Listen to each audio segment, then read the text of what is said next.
कुछ भी स्पष्ट रूप से सवाल अमेरिका के ऊपर नहीं खड़ा किया। जो विपक्ष के सवाल थे उनका जवाब भी नहीं दिया।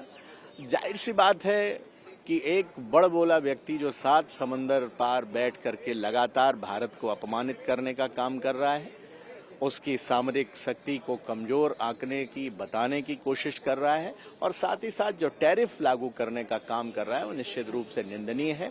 भारतीय जनता पार्टी की हुकूमत हर एक मोर्चे पर फेल हुई है और हर एक देश से, चाहे पाकिस्तान से हो, चाहे रसिया से हो, चाहे अमेरिका से हो, हर एक मोर्चे पर इनकी आर्थिक नीति फेल हुई है। और समाजवादी पार्टी माननीय अखिलेश यादव जी लगातार इस ओर चिंता व्यक्त करते रहे हैं, लेकिन सरकार अगर समय रहते जाग गई होती और अमेरिका के राष्ट्रपति को जवाब अगर करारा दिया होता तो आज उनकी हिमाकत नहीं होती इस तरीके की हरकत करने की। सर, अमेरिकी राष्ट्रपति पहले बार बार बयान देते हैं कि मध्यस्थता उन्होंने की, अब पेनाल्टी, और पेनाल्टी के साथ साथ ये भी कहा गया है, टैरिफ के साथ साथ ये भी कहा गया है कि पेनाल्टी भी लगेगी इसके ऊपर।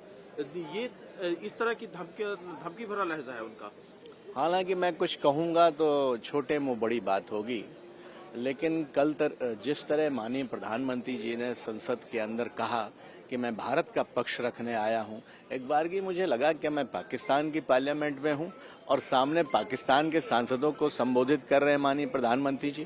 क्या हम लोग भारत के लोग नहीं हैं? क्या विपक्ष भारत का नहीं है जिसने सवाल उठाए हैं?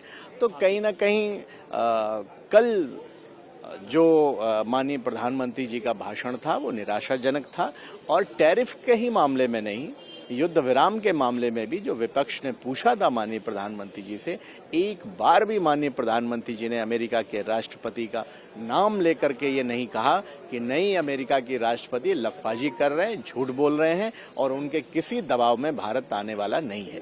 Thank you.